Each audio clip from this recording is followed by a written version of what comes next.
Hi hello everyone, எல்லோரும் எப்படி இருக்கீங்க? எல்லோரும் நல்லா இருப்பீங்கன்னு நினைக்கிறேன். வெரி குட் மார்னிங்க. காலையில் நேரத்தில் எழுந்திரிச்சாச்சு. பாப்பாவோட ஸ்கூல் டே தான், ரொம்ப பிஸியான டேன்னே சொல்லலாம். காலையில் எழுந்திரிச்ச உடனே பார்த்திங்கன்னா தயிர் பெறப்பட்டிருந்தேன். மாவாட்டி வச்சுருந்தது என்னாச்சு அப்படின்னு சொல்லி பார்க்கலான்ட்டு தான் வந்திருந்தேன். தயிர் பார்த்திங்கன்னா ரெடி ஆயிடுச்சுங்க. ஆஸ் யூஷுவல் லைட்டு போட்டு வச்சுருந்தேன். லாஸ்ட் டைம் பார்த்திங்கன்னா லைட்டு போடாமல் வச்சுருந்தேன். அதனால் என்னாச்சுன்னா ஹோல் டே அப்படியே வச்சுருந்தேன் வெளியில். அதுக்கப்புறம் தான் தயிரே ஆச்சு. மாவு பார்த்திங்கன்னா புளிக்கவே இல்லைங்க. இது என்ன பண்ணுறதுனே எனக்கும் தெரியல. என்னடா இது நமக்கு சோதனை அப்படிங்கிற மாதிரி தான் ஆகிப்போச்சு. அதுக்கப்புறம் பார்த்திங்கன்னா ஒரு வழியாக அதை திரும்பவும் உள்ளே வச்சிட்டேன். ஈவினிங்க்கு மேலே தான் புளிச்சுது. அதுக்கப்புறம் நைட்டு யூஸ் பண்ணிக்கலாம் அப்படின்னு சொல்லி விட்டுட்டு, நீ இது இருந்துச்சுன்னா அந்த இட்லி ஊற்றிருக்கலாம். ஸோ மாவு ரெடி ஆகாததுனால வேறு ஏதாவது யோசிக்கணும் அப்படின்னு சொல்லி யோசிச்சுட்டே இருந்தேன். எனிவேஸ் ஆல்டர்னேட்டிவ் பிளான் பார்த்திங்கன்னா, பாப்பாவுக்கு பேன் கேக் பண்ணிக்கலாம் அப்படின்றது தான் பிளான் பண்ணியிருந்தேன். இல்லைன்னா அவளுக்கு இட்லி தான் கொடுத்துருப்பேன். பேன் கேக் பண்ணிக்கலாம் அப்படின்னு சொல்லிட்டு ஹஸ்பண்ட் கேரட் ரைஸ் கேட்டிருந்தார். அதனால் கேரட் ரைஸ் பண்ணிக்கலாம். பாப்பாவுக்கும் கேரட் ரைஸே கொடுத்துர்லாம் அப்படின்னு தாங்க நான் பிளான் பண்ணியிருந்தேன். அப்புறம் பார்த்திங்கன்னா சாசேஜ் பார்த்திங்கன்னா சிக்கன் சாசேஜா ஆர்கானிக்கு. இது கொஞ்சம் சின்னதாக இருக்குங்க. இது பாப்பாவுக்கு ரொம்ப பிடிக்கும். ரெகுலராக நான் வாங்க மாட்டேன். என்றைக்காவது தான் நான் வாங்கி தருவேன். ஏன்னா இது ஃப்ரோசன் இல்லையா? ஸோ என்றைக்காவது தான் நான் வாங்கி தருவேன். அதனால் அது எதர்ச்சியாக போயிருந்தப்போ அவள் பார்த்து டக்குன்னு எடுத்துட்டா. அதனால் சரி அப்படின்னு சொல்லி எடுத்து வச்சுருந்தேன். உங்களுக்கு காஸ்கோலையுமே சிக்கன் சாசேஜ் கிடைக்கும். பட் கொஞ்சம் பெருசாக இருக்குங்க. இது சின்னதாக நம்மளோட ஃபிங்கர் சைஸில் தான் இருக்கும். மொத்த சைஸே அவ்வளோதான். ஆனால் காஸ்கோவில் பார்த்திங்கன்னா கொஞ்சம் நல்லா தடியாக பெருசாகவே இருக்கும். பட் ஓகே அப்படின்னு சொல்லிட்டு அது கேரட் ரைஸும் இதுவும் கொடுத்துர்லாம் அப்படின்னு தான் பிளான் பண்ணியிருந்தேன். அதுக்கப்புறம் யோசித்து பார்த்தா அதை சாப்பிடுவாளா அப்படின்னு ஒரு பக்கம் டவுட்டாகவே இருந்துச்சு. சரி பாப்பா முதல்ல சமைக்க ஆரம்பிக்கலாம் அப்படின்னு சொல்லி. ஏன்னா ரொம்ப லேட் ஆகிடுச்சிங்க. நான் இதுக்கும் 4 o'clock எந்திரிச்சு குளிச்சுட்டு அதுக்கப்புறம் தான் நான் வேலையே ஸ்டார்ட் பண்ணேன். பார்த்திங்கன்னா 4:30 ஆகிடுச்சு.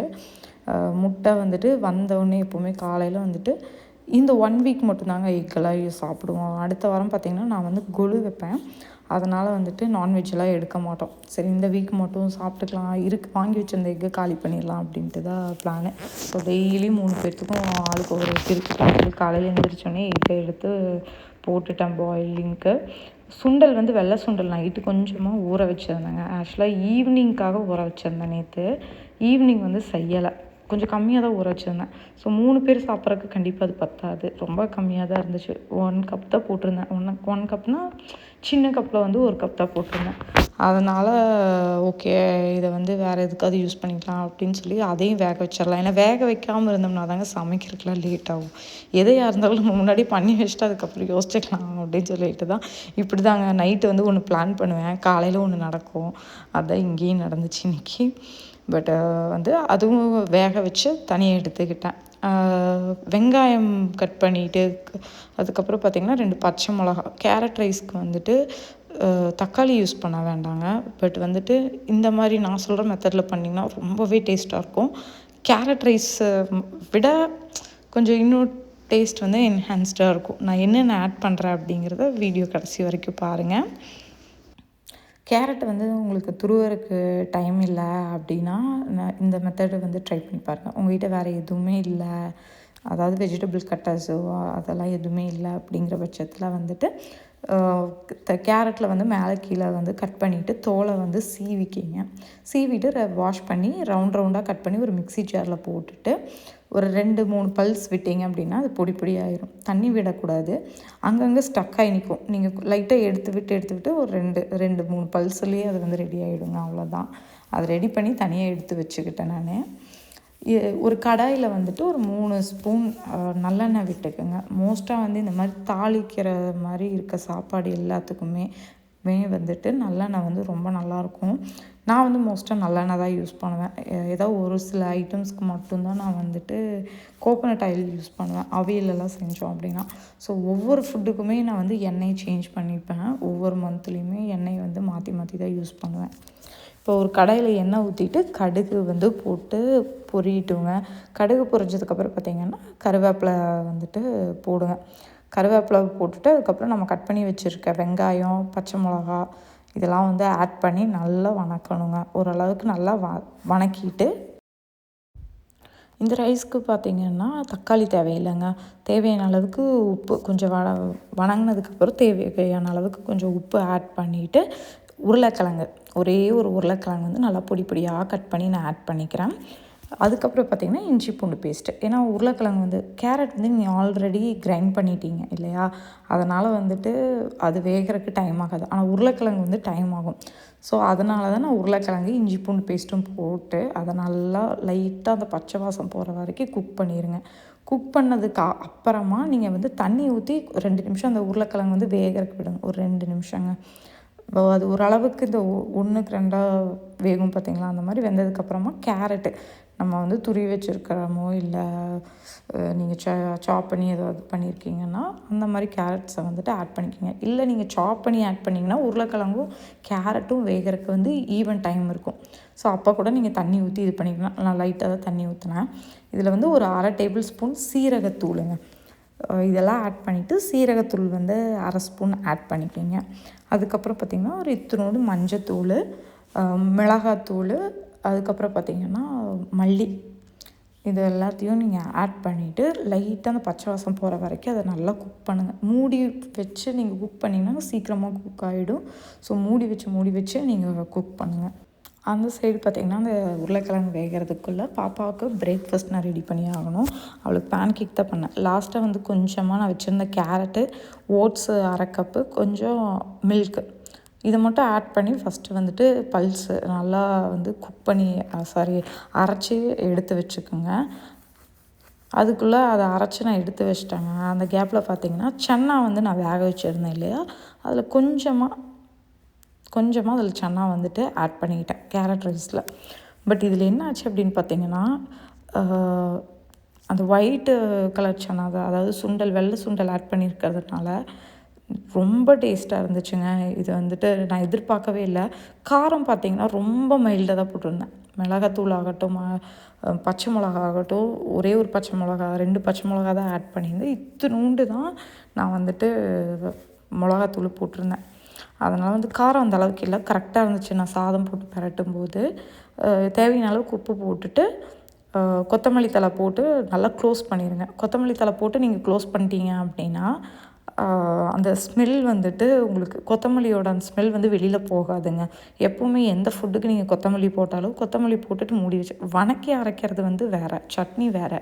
பட் இந்த மாதிரி எதுக்காவது நீங்கள் வந்துட்டு போடுறீங்க, சும்மா டெக்கரேஷனுக்கு இல்லை ஒரு ஃப்ளேவருக்காக போடுறீங்க, இல்லை ரசத்தில் போடுறீங்கன்னா கொத்தமல்லி தழை போட்டு நீங்கள் மூடி வச்சிட்டிங்க அப்படின்னா தான் கொத்தமல்லி தழையோட அந்த ஃப்ளேவர் வந்து முழுசாக ஃபுட்டில் வந்து இறங்குங்க. அதனால் வந்துட்டு பார்த்திங்கன்னா இன்றைக்கி வந்துட்டு நான் போட்டுட்டு ஒரு மிக்ஸ் பண்ணி விட்டுட்டு நான் மூடி வச்சுட்டேன். அதே கேப்பில் பார்த்திங்கன்னா அந்த சின்ன சின்ன கேப்பில் நான் அடுத்தடுத்த வேலை நான் பண்ணிக்கிட்டே இருந்தேன்.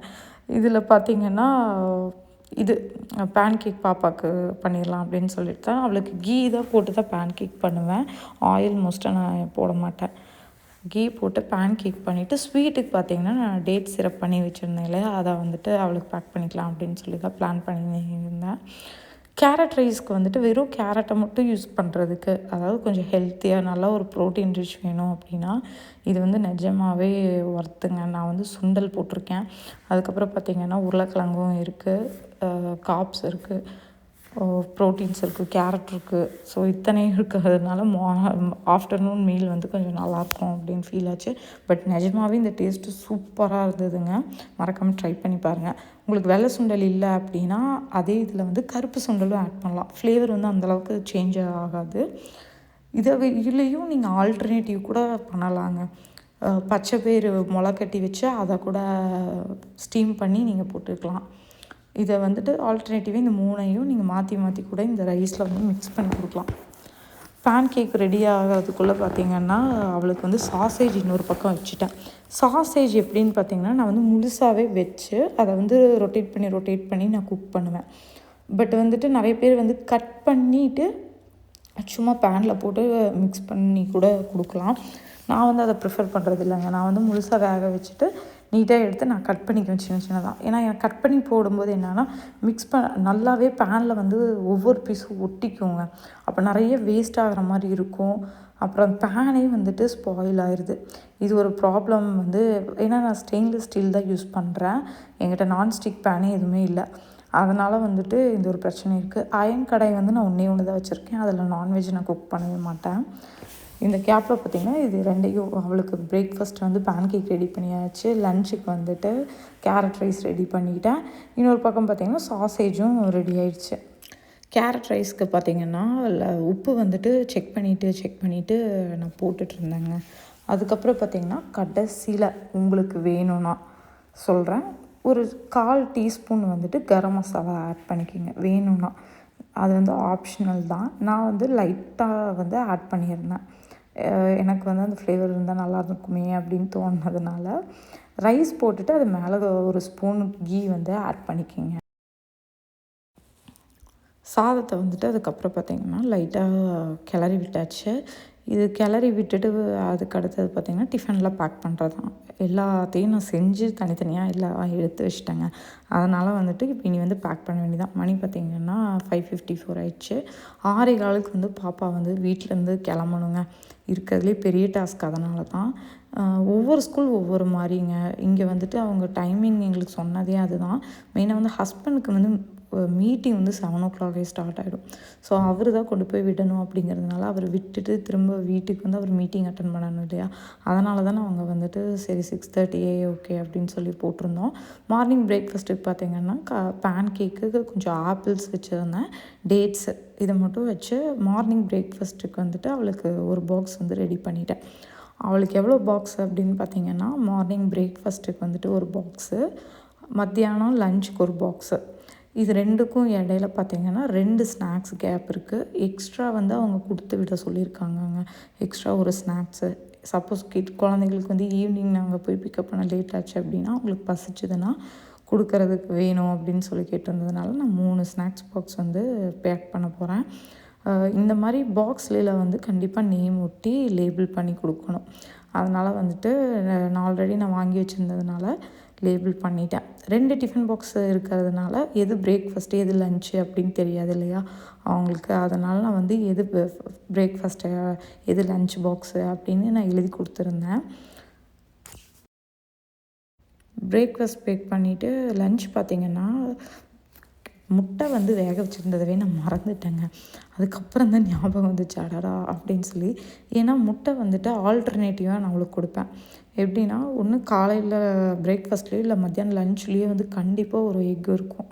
அதனால் வந்துட்டு இன்றைக்கி என்ன பண்ணிட்டேன் அப்படின்னா மார்னிங் நான் வைக்கலை இல்லையா, அதனால் மத்தியானம் லன்ச்சுக்கு இருக்கட்டும் அப்படின்னு சொல்லிட்டு தான் லன்ச்சில் வந்துட்டு முட்டையை நான் வச்சுட்டேன். அதனால் வந்து சிக்கன் சாசேஜ் மட்டும் கொடுத்துர்லாம். ஏன்னா அவள் வீட்லேயே வந்து இது மட்டும்தான் சாப்பிட முடியும். 3 வயசு குழந்த வேறு எவ்வளோங்க சாப்பிட முடியும். அதனால் வந்துட்டு 2 சிக்கன் சாசேஜும் ஒரு எக்கையும் நான் வந்து வச்சு கொடுத்துட்டேன். சிக்கன் சாசேஜ் வந்து அப்படியே ஃபுல்லாக வைக்கலை. ஏன்னா அவளுக்கு அங்கே வந்து எப்படி எடுத்து சாப்பிடுவாங்க அப்படின்னு சொல்லிட்டு அவளுக்கு சின்ன சின்னதாக அதை வந்து கட் பண்ணி ரொம்ப சூடாக வேறு இருந்துச்சுங்க. லேட் ஆகிடுச்சு அப்படிங்கிறதுனால அப்படியே சின்ன சின்னதாக கட் பண்ணி டிஃபன் பாக்ஸில் வச்சிட்டேன். அந்த பாக்ஸ் பேக் பண்ண மாதிரியே இந்த பாக்ஸ்லேயும் பார்த்திங்கன்னா லேபிள் பண்ணணும். இதில் வந்து லன்ச்சுன்னு சொல்லி எழுதிட்டு பாப்பாவோட நேம் வந்து ஒட்டச்சிட்டேன். மோஸ்ட்டாக வந்து இது மாறுறதுக்கு வாய்ப்பு இல்லை. பட் அவங்க வந்துட்டு சொன்னதுனால இது பண்ணுறோம். இப்போன்ட்டு இல்லைங்க, அவங்க அடுத்தடுத்து ஸ்கூலுக்கு போகும்போதும் பார்த்திங்கன்னா இந்த ஹேபிட் தான். எல்லாத்தோட டிஃபன் பாக்ஸ்லேயும் வந்துட்டு கண்டிப்பாக வந்து நேம் வந்து லேபிள் பண்ணியிருக்கோம். மேபி மாறினா கூட ஐடென்டிஃபை பண்ணுறதுக்காக இதை வந்து ஃபாலோ பண்ணிகிட்ருக்காங்க. இதை விட பார்த்திங்கன்னா ஒரு சில ஸ்கூல்லில் இந்த பிளாங்கெட்டில் எல்லாம் வந்துட்டு நேம் எழுதி கொடுத்துருப்பாங்க. இன்னும் ஒரு சில ஸ்கூல்லலாம் வந்துட்டு பார்த்திங்கன்னா வாட்டர் பாட்டிலில் அதர் ஸ்நாக்ஸ் எல்லாத்துலேயுமே வந்து நேம் இருக்கும். ஹெட்செட்டு எல்லாத்துலேயுமே நேம் வச்சுருப்பாங்க. நான் பார்த்திங்கன்னா அவளுக்கு வந்துட்டு இப்போ ஸ்நாக்ஸ் வந்துட்டு பேக் பண்ணுறதுக்கு பார்த்திங்கன்னா நான் ஆல்ரெடி செஞ்சு வச்சுருந்தேன் இல்லையா லட்டு, நட்ஸ் லட்டு வந்து ஒரு 2 அணா வந்து சின்னதாக தானேங்க நான் பிடிச்சிருந்தேன். ஏன்னா பெருசாக பிடிச்சி அதை முழுசாக குழந்தைக்கு கொடுக்குறதுக்கு சின்னதாக 2 கொடுத்தாங்கன்னா ஒழுங்காக சாப்பிடுவாங்க. பெருசாக கொடுத்து அதை சாப்பிட முடியலன்னு வைக்கக்கூடாது அப்படிங்கிறதுனால சின்னதாக பேக் பண்ணி சின்னதாக உருண்டை பிடிச்சி 2 வந்து ஒரு 2 பாக்ஸில் நான் பேக் பண்ணிக்கிட்டேன். இதுக்கெல்லாம் வந்து தனித்தனியாக நம்ம பாக்ஸ் எல்லாம் வாங்கிட்டு இருக்க முடியாதுன்னு சொல்லி வீட்டில் இருந்ததை நான் பேக் பண்ணிட்டேன்.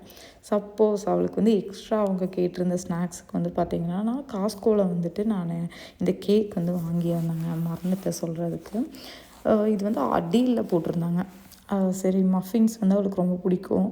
இதுவும் பார்த்திங்கன்னா நல்லா ரொம்ப பெருசாக இருக்குங்க, முழுசாக சாப்பிடவே முடியாது ஒரே டைமில். அதனால் வந்துட்டு அவளுக்கு வந்து பாதி தான் கொடுத்து விடுவேன் ஸ்கூலுக்கு. ஃபுல்லாலாம் நான் கொடுக்கவே மாட்டேங்க, பாதி பாதியாக தான் நான் கட் பண்ணி கொடுத்து விடுவேன். அதுவே அவங்களுக்கு போதும். இது வந்து ரொம்ப இனிப்பு, இது அந்தளவுக்கு நான் ப்ரிஃபர் பண்ண மாட்டேன். வீட்டில் நீங்கள் மஃபின் செஞ்சு கொடுக்கலாம், எனக்கு வந்து டைம் இல்லாததுனால. இப்போ தானே நாங்கள் வந்திருக்கோம் சொல்லி எந்த திங்ஸும் எடுத்து வச்சுட்டு இருந்ததுனால எனக்கு டைம் இல்லை. வெறும் ஸ்நாக்ஸ் செய்யறதுக்கு தான் டைம் இருந்தது. அதனால் மஃபின்ஸ்லாம் நான் எதுவும் செய்யலைங்க. நெக்ஸ்ட் வீக் மேபி நான் செஞ்சாலும் செய்வேன். அதே மாதிரி பாப்பாவுக்கு வந்து எல்லாத்தையும் பேக்கில் வந்து நீட்டாக எடுத்து வைக்கலாம் அப்படின்னு சொல்லி தான் பார்த்துட்டு இருந்தேன். இது ஆக்சுவலாக வந்து சும்மா பிக்னிக் பேக் மாதிரி நாங்கள் வச்சுருந்தோங்க. கடைசியில் பார்த்தா இந்த பேக் தான் வந்துட்டு அவளுக்கு கரெக்டாக இருந்துச்சு. எல்லா பாக்ஸையும் வைக்கணும் இல்லையா, அதனால் பார்த்திங்கன்னா இந்த பாக்ஸ் வந்து நிஜமாகவே எனக்கு இந்த பேக் வந்து ரொம்ப பர்ஃபெக்டாக செட் ஆகிடுச்சிங்க. வாட்டர் பாட்டில் மட்டும் உள்ளே வைக்க முடியாது, அதை தனியாக கையில் வச்சுக்கலாம் அப்படின்னு சொல்லிட்டு தான் இதை பேக் பண்ணிட்டேன் நீட்டாக. வாட்டர் பாட்டில் பார்த்திங்கன்னா ஆல்ரெடி அவள் யூஸ் பண்ணிகிட்டு இருந்தது தான். அதில் வந்து நேம் வந்து போயிடுச்சுங்க யூஸ் பண்ணிகிட்டே இருந்து. அவளுக்கு வந்துட்டு அப்புறம் இன்றைக்கி வந்து சுடு தண்ணி தான் எப்போவுமே வந்து மார்னிங் டைமுங்கன்னா அவளுக்கு சுடு தண்ணி தான் நான் ஊற்றி பேக் பண்ணுவேன். அதுவும் இல்லாமல் இங்கே வெதர் பார்த்திங்கன்னா கோல்டாக தாங்க இருக்கும் மார்னிங் டைமு. அதனால் வந்துட்டு சுடு தண்ணி ஊற்றிட்டு இதுலேயும் அதே மாதிரி பார்த்திங்கன்னா லேபிள் பண்ணியாச்சு, அவள் பேர் போட்டு. அந்த ஸ்டிக்கரை எடுத்துகிட்டு இந்த ஸ்டிக்கரை நான் லேபிள் பண்ணிட்டேன். பார்த்திங்கன்னா பாப்பா வந்து ரெடியாகி வந்துட்டா. அப்புறம் ஹஸ்பண்டும் கிளம்பிட்டாங்க. அவருக்கு வந்து ஒர்க் ஃப்ரம் ஹோமுங்க. அப்புறம் போயிட்டு விட்டுட்டு வந்துட்டு அதுக்கப்புறம் அவரை மீட்டிங் அட்டென்ட் பண்ணணும். அவங்க வந்து ஃபஸ்ட் டேங்காட்டி ஒரு மாதிரி டல்லாக போனாங்க. ஸ்வெட்டர் போடுன்னு சொன்னால் போடவே மாட்டேன்ட்டா. ஏன்னா வேறு ஸ்கூல் இல்லையா, அவளுக்கு பிடிக்குமோ என்னவோ அப்படிங்கிற மாதிரி தான் எனக்கு இருந்துச்சு. ட்ராப் பண்ணும்போது பார்த்திங்கன்னா வெதர் வந்துட்டு கொஞ்சம் ஓரளவுக்கு சில்லுன்னு தாங்க இருந்தது. வெயிலாக தான் இருக்குது, பட் ஆனால் கொஞ்சம் சில்லுன்னு இருக்கும். இன்றைக்கி வந்துட்டு பார்த்திங்கன்னா காலையில் பேக் பண்ணி மேடம் வந்து அனுப்பிச்சிட்டேன். அழுவாளோ என்ன பண்ணுவாளோ அப்படிங்கிற மாதிரி தான் எனக்கு யோசனையாகவே இருந்துச்சு. மோஸ்ட்டாக அவள் அழமாட்டாங்க எனக்கு, அதனால் பிரச்சனை இல்லை. பார்த்திங்கன்னா ஈவினிங் வந்துட்டு மாவு வந்து ரெடி ஆகிடுச்சு. நல்லா புளிச்சிருந்ததுங்க. அதை வந்து நான் தூங்கிட்டேன், அதனால் அதை பார்க்காம விட்டுட்டேன். பார்த்தா நல்லாவே புளிச்சிருச்சு. சரி, இட்லி சுட முடியாது, இன்றைக்கி தோசை தான்டா அப்படின்னு நான் நினச்சிட்டேன். மாவு எடுத்து வச்சுட்டு பார்த்திங்கன்னா இந்த துளசி செடியையும் ஆர்கிட்ஸும் நான் துளசி செடி அங்கேருந்தே நான் கொண்டு வந்தேங்க. ஆர்கிட் வந்து இங்கே வந்துட்டு பார்த்திங்கன்னா ஆல்டி போயிருந்தப்போ காஸ்கோ போயிருந்தப்போ வந்துட்டு கொஞ்சம் கம்மியாக இருந்துச்சு ரேட்டு. எனக்கு ரொம்ப நாள் ஆசை இந்த செடி வைக்கணும்னு. டெக்ஸாஸில் இருக்கும்போதே நான் வச்சுருந்தேன். பட் அங்கே வந்து வெதருக்கு நல்லால சீக்கிரமாகவே காஞ்சிருச்சு. இங்கே வந்து வாங்கி ட்ரை பண்ணலாம் அப்படின்னு சொல்லி தான் வாங்கியிருந்தேன்.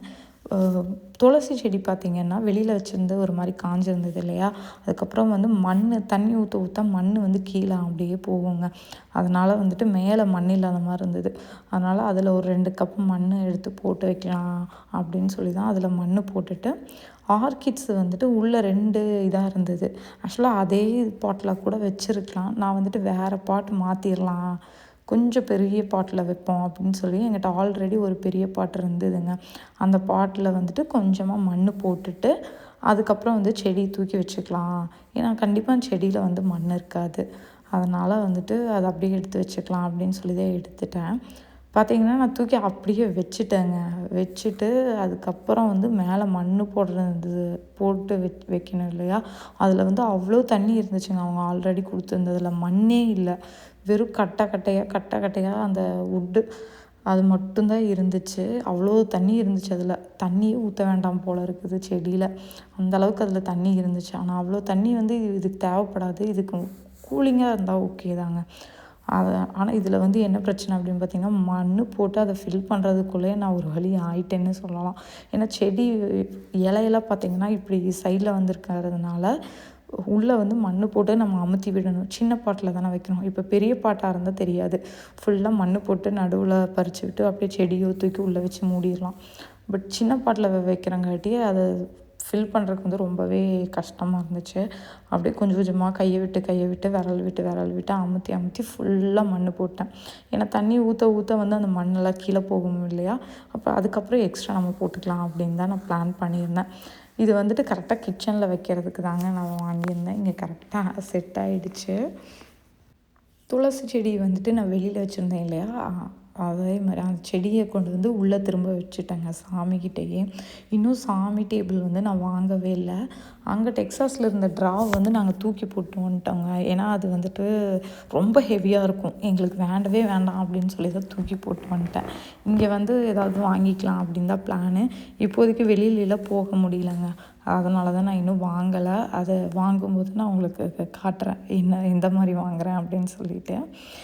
கவுண்டர் டாப் பார்த்திங்கன்னா ஈவினிங் வந்து பாப்பா வரதுக்குள்ளே பாலெலாம் காய்ச்சி க்ளீன் பண்ணிடலாம் அப்படின்னு சொல்லிட்டு தான் க்ளீன் பண்ணிட்டுருந்தேன். இந்த கவுண்டர் டாப் வந்துட்டு பார்த்திங்கன்னா நல்லாயிருக்கும்னு நினச்சிதாங்க எனக்கு இதாக இருந்துச்சு. அந்த காயில் வந்துட்டு ரொம்ப கஷ்டமாக இருக்கும். ஏன்னா க்ளீன் பண்ணுறதுக்கு பார்த்திங்கன்னா அதுக்கு கீழே சில்வர் ஃபாயிலெலாம் போட்டு வச்சுருப்பேன். கஷ்டமாக இருக்குது அப்படின்னு நினச்சேன். ஆனால் கடைசியில் இந்த அடுப்பு தாங்க இருக்கிறதுலையே கஷ்டமாக இருக்குது. ஏன் அப்படி சொல்கிறேன்னா, நீங்கள் காயில் அடுப்பில் வெறும் சைடில் கார்னர்ஸில் மட்டும் க்ளீன் பண்ணால் போதும். ஆனால் இந்த அடுப்பு வந்து என்டையர் அடுப்பவே நீங்கள் க்ளீன் பண்ணி ஆகணும். அப்போ தான் வந்துட்டு அதில் அழுக்கு வந்து டெய்லியுமே க்ளீன் பண்ணணும். ஒரு நாள் எல்லாம் பத்தாது, டெய்லி நீங்கள் க்ளீன் பண்ணணும். இப்போ பார்த்தீங்கன்னா இன்றைக்கி காலையில் தான் நான் குக் பண்ணேன். அதில் எவ்வளோ அழுக்குன்னு பார்த்தீங்களா? அந்த ஃபுல்லாக எண்ணெய்ங்க. டக்குன்னு இந்த அடுப்பில் பார்த்திங்கன்னா நல்லா தெரித்து வெளியில் ஃபுல்லாக கிளாஸாக இருக்குங்காட்டி அதில் அப்படியே பிடிச்சிக்கும். இதில் வந்து குளோராக்ஸில் வந்துட்டு இருக்குங்க வைப்ஸு. அதுவுமே நல்லாயிருக்கும். என்கிட்ட அது இல்லை. ஆக்சுவலாக இந்த ஓல்டு ஒன் வந்து தீரட்டும். இது வந்து ரேடியன்ஸ் பிராண்டோடது. ஓல்டு ஒன் வந்து தீரட்டும், அதுக்கப்புறம் வாங்கிக்கலாம் அப்படின்னு தான் பிளான் பண்ணேன். இந்த மாதிரி ஒரு வெட் வைப்ஸை வச்சு நீங்கள் இந்த கிளாஸ் அடுப்பை தொடச்சிங்க அப்படின்னா டெய்லியுமே ஈஸியாக தொடச்சிடலாங்க. தண்ணி ஊற்றியோ இல்லாட்டி நீங்கள் ஸ்ப்ரே பண்ணி இந்த டவான் ஸ்ப்ரே இருக்குல்லையா அதை பண்ணி அதுக்கப்புறம் அதை ஒரு 10 நிமிஷம் விட்டுட்டு துடைக்கிறத விட இது வந்து கொஞ்சம் ஈஸியாக இருக்கும். தொடச்சி க்ளீன் பண்ணுறதுக்கு வந்து கொஞ்சம் ஈஸியாக இருக்கும். ரெகுலராக க்ளீன் பண்ணுறதுக்குமே இந்த வைப்ஸ் வந்து நம்ம யூஸ் பண்ணிக்கலாம்.